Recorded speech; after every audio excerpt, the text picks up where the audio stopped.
Welcome dear rockets, कैसे हैं आप सभी। आज हम लेकर आ गए एक अमेरिकन एक्शन हॉरर मूवी जो इसी साल रिलीज हुई है और मूवी का नाम है अकैडियन। हमेशा की तरह वीडियो को लाइक कीजिए, शेयर कीजिए और एंड तक जरूर देखिएगा। मूवी की शुरुआत होती है फ्यूचर में, जब कुछ मिस्टीरियस क्रिएचर्स न जाने कहां से टपक पड़ते हैं और पृथ्वी से इंसानों का नामो निशान मिटाने की कोशिश में लग जाते हैं। यानी पृथ्वी पर एक एपोकलिप्स आ जाता है जिस वजह से बहुत कम लोग सर्वाइव करते हैं। ऐसे में सर्वाइवर्स के बीच कई अफवाहें फैलने लग जाती है कि यह एपोकलिप्स किसी कीड़े के इन्फेक्शन से हुआ है या फिर किसी नशीले पौधे की वजह से, या भगवान ने इंसान को उसके पापों की सजा दी है, एटसेट्रा एटसेट्रा। लेकिन असली बात किसी को साफ साफ पता नहीं होती। ऐसे में पॉल नाम के एक आदमी को दिखाते हैं जो अपने टाउन में कुछ जरूरत की चीजें ढूंढ रहा है। अचानक सायरन बजने लग जाता है और हर तरफ चीखें सुनाई देती है, बमबारी भी होती है। वो तुरंत बाहर भागता है और हर जगह छुपते छुपते किसी तरह सड़कों से दूर चला जाता है। पूरी सिटी में हर तरफ तहलका मचा हुआ है, धुआं फैल चुका है। पॉल सिटी से दूर एक पुराने मकान में पहुंच जाता है जहां पर उसने अपने 2 छोटे बच्चों को सुरक्षित रखा हुआ है। 15 साल बाद पॉल के दोनों बच्चे बड़े हो चुके हैं। एक का नाम है थॉमस, दूसरे का है जोसेफ। दिन में वो जगह जगह जाकर अपनी जरूरत की चीजें बटोरते रहते हैं। अब जैसे शाम ढलती है तो वो घर आ जाते हैं और सारी खिड़कियां और दरवाजे बंद कर लेते हैं। पॉल अपने पेट डॉग रॉको को भी अंदर बुला लेता है। दरअसल अंधेरा होने के बाद यहाँ कोई भी बाहर नहीं निकलता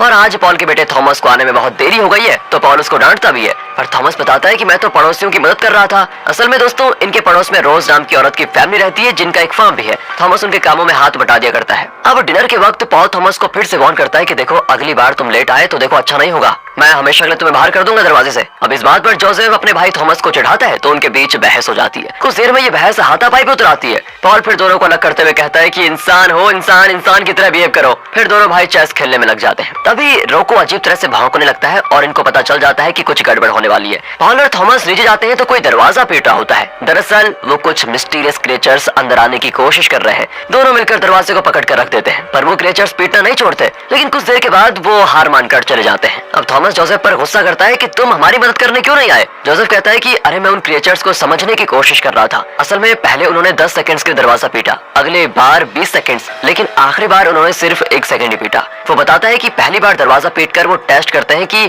इसे तोड़ा जा सकता है या फिर नहीं। अगली बार वो असल में तोड़ने की कोशिश करते हैं और जब वो तोड़ नहीं पाते तो मायूस होकर आखिरी बार 1 सेकंड ही कोशिश करते हैं और फिर चिढ़कर चले जाते हैं। अब अगले दिन वो देखते हैं कि दरवाजे पर क्रिएचर्स के पंजों के निशान हैं और दरवाजा पूरी तरह डैमेज हो गया है। टूटी हुई जगहों को कवर करने के लिए वो कुछ लकड़ियां ढूंढ कर लेकर आ जाते हैं। थॉमस लकड़ी काटने लग जाता है। तभी पॉल देखता है कि जोसेफ कुछ और ही बनाने की कोशिश कर रहा है, लेकिन जोसेफ पॉल को कुछ नहीं बताता। पर जब पॉल उस पर जोर डालता है तब जाकर जोसेफ बताता है कि वो एक गाड़ी बनाने की कोशिश कर रहा है, क्योंकि वो एक ही जगह पर इस तरह डर डर कर नहीं रहना चाहता। अपने बेटे की कोशिश को देखकर पॉल इंप्रेस हो जाता है और उस कार में कुछ चेंजेस करता है जिसकी वजह से कार चलने लग जाती है। अब पॉल अपने दोनों बेटों को कार ड्राइविंग सिखाता है। तीनों घूम फिर कर घर आते हैं तो पॉल कहता है खिड़कियां भी कमजोर हो गई हैं, इनको भी ठीक करना होगा। इसके लिए कुछ चीजों की जरूरत पड़ने वाली है जो नदी के पास खड़ी वो पुरानी शिप में मिल सकता है। लेकिन थॉमस अब वहां पर नहीं जाना चाहता क्योंकि वो रोज के फार्म में जाकर काम करना चाहता है। पॉल कहता है कि देखो थॉमस, लकड़ियां ज्यादा जरूरी है और मैं जोसेफ को अकेला नहीं भेज सकता, उसके साथ तुम्हारा भी जाना होगा। रास्ते में थॉमस जोसेफ से बहुत बहस करता है तो जोसेफ कहता है कि मुझे तुम्हारी प्रोटेक्शन की कोई जरूरत नहीं है, तुम जाओ यहाँ से।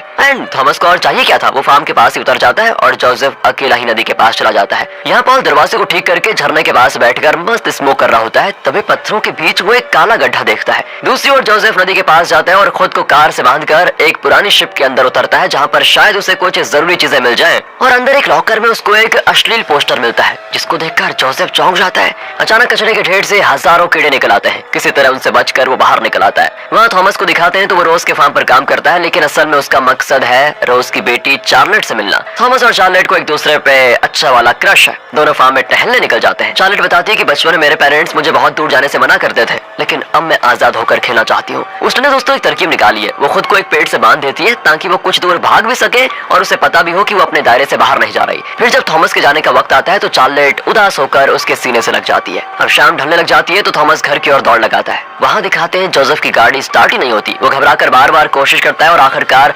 स्टार्ट हो ही जाती है। थॉमस भी भागते भागते गलती से एक गड्ढे में गिर जाता है। इसी बीच जोसेफ थॉमस को पिकअप करने फार्म में आता है, पर वहाँ पर उसको न पाकर वो खुद ही घर आ जाता है। फिर वो पॉल को बताता है कि थॉमस उसके साथ नहीं आना चाहता था और फार्म में उतर गया। अब पॉल उसे घर में बंद करके रोको को लेकर थॉमस को ढूंढने जाता है। गड्ढे में गिरा थॉमस अपना लाइटर चलाता है तो देखता है एक होल में कोई मिस्टीरियस क्रिएचर है जो उसकी ओर हाथ बढ़ा रहा है। वो अजीब आवाज निकालता है जिसे पॉल सुन लेता है। थॉमस भी अपना चाकू निकालकर उसे उस क्रिएचर के हाथ में गाड़ देता है, जिस वजह से क्रिएचर अपना हाथ अंदर कर लेता है। पर इतने में एक और क्रिएचर ऊपर से थॉमस के सर को पकड़ लेता है। थॉमस सांस नहीं ले पाता, पर एन वक्त पर पॉल आकर उस क्रिएचर को खींचकर मार डालता है। फिर पॉल और रोको एक टनल का पता लगाते हैं जिससे वो गड्ढे के अंदर पहुंच सके। पर इस वक्त अगर यहाँ से ये बच भी निकले तो जंगल के बीच से भागकर घर पहुंचना सेफ नहीं है। वो सुबह तक यहीं रुकने का फैसला करते हैं और गड्ढे के एंट्रेंस को ब्लॉक कर लेते हैं। उन्हें साथ ही साथ क्रिएचर्स की आवाजें भी सुनाई देती हैं जो होल से निकलकर गड्ढे की ओर आ रहे होते हैं। अब ये लोग अपने फ्लैट्स जलाकर रख देते हैं, तभी जमीन हिलने लग जाती है क्योंकि ये क्रिएचर्स अंडरग्राउंड में रहते हैं। वो क्रिएचर्स गड्ढे के एग्जिट को मिट्टी से बंद करके इन्हें अंदर ही ट्रैप करने की कोशिश कर रहे होते हैं।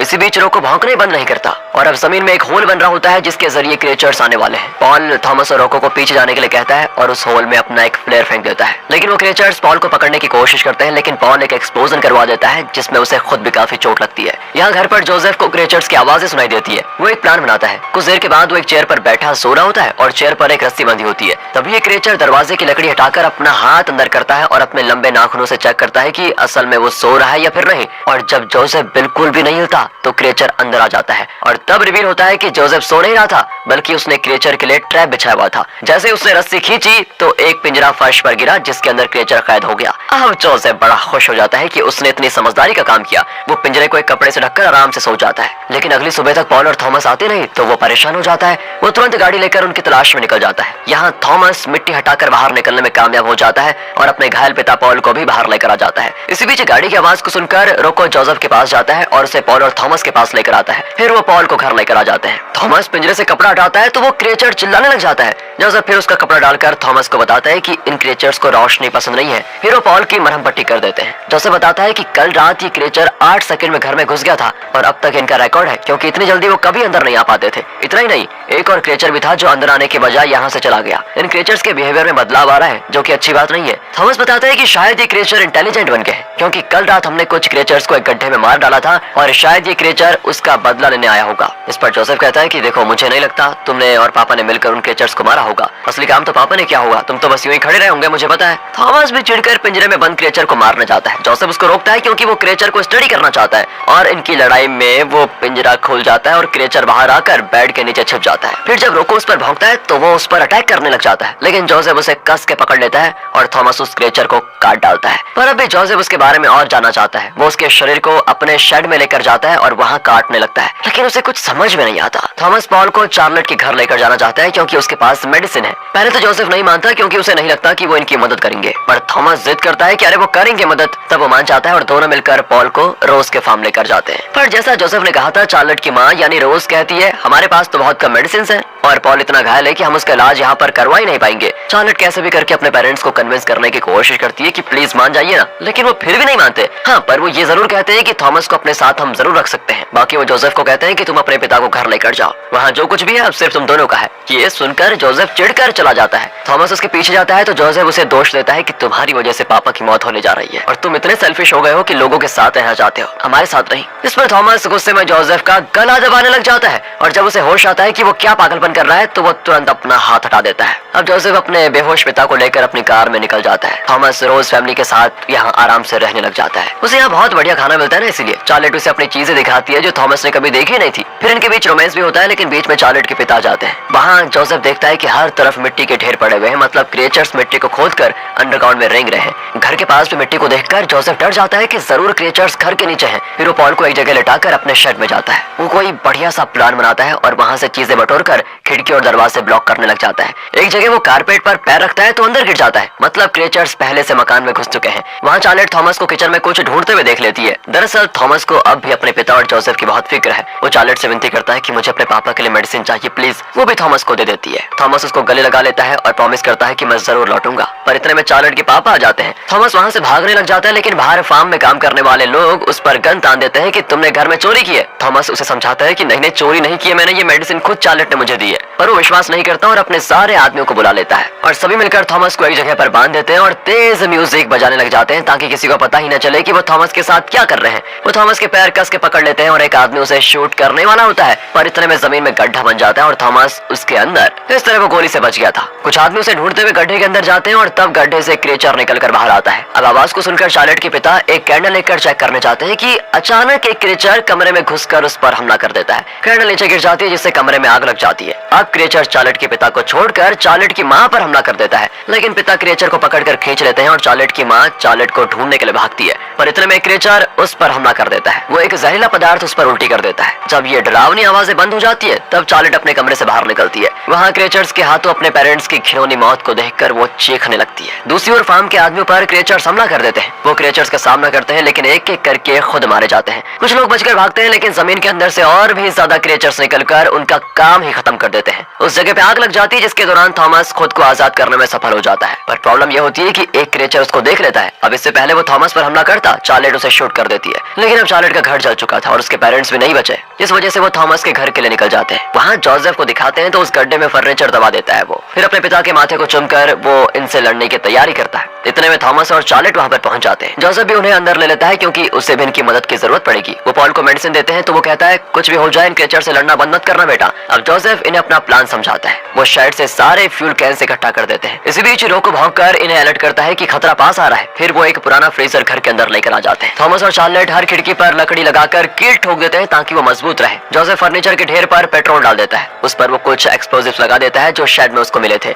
और फिर अपने पापा का सिगरेट जलाकर उसके ऊपर रख देता है। अचानक फर्नीचर का ढेर हिलने लग जाता है। दूसरी ओर एक क्रिएचर चिमनी के जरिए नीचे पॉल के कमरे में आ जाता है। गड्ढे से एक और क्रिएचर आ जाता है, लेकिन जब वो दरवाजा पार करता है तो थॉमस पीछे से उस पर चाकू डाल देता है। क्रिएचर तुरंत उस पर अटैक करता है, लेकिन इतने में थॉमस चाकू वापस निकालकर इस बार ठीक उसके सर पर खोपकर उसको मार डालता है। लेकिन एक और क्रिएचर चार्लेट के पीछे आ जाता है, लेकिन वो उसको शूट कर देती है। अब थॉमस, चार्लेट और जोसेफ तीनों मिलकर फ्रीजर को हटाने लग जाते हैं कि अचानक दरवाजा खुलता है और वहाँ पॉल खड़ा होता है। वो खून से लथपथ होता है क्योंकि उसने चिमनी से आए हुए क्रिएचर्स को मार डाला। पॉल चार्लेट की गन लेकर फर्श पर शूट करता है जिससे नीचे के क्रिएचर्स सारे मारे जाएं, लेकिन वो बड़ी तादाद में होते हैं। वो कॉरिडोर में पहुंच जाते हैं और पॉल की ओर भाग कर आते हैं। अब पॉल पहले क्रिएचर को किक करता है जिससे फर्श हिलने लग जाता है। फिर उनके वजन की वजह से ज्यादातर क्रिएचर्स फर्श से नीचे गिर जाते हैं। कुछ बच भी जाते हैं, लेकिन थॉमस और चार्लेट उन्हें शूट कर देते हैं। अब तीनों बच्चे और रोको मिलकर फ्रीजर के पास भागते हैं, पर पॉल उनके पीछे भागने के बजाय दरवाजा बंद कर देता है ताकि उन तीनों को क्रिएचर से बचने का टाइम मिल जाए। तीनों फ्रीजर के अंदर छुप जाते हैं। यहाँ पॉल को वो दिन याद आता है जब उसके दोनों बेटे छोटे थे और उसने उन दोनों को सीने से लगाकर कहा था, मैं तुम्हें सुरक्षित रखूंगा हमेशा।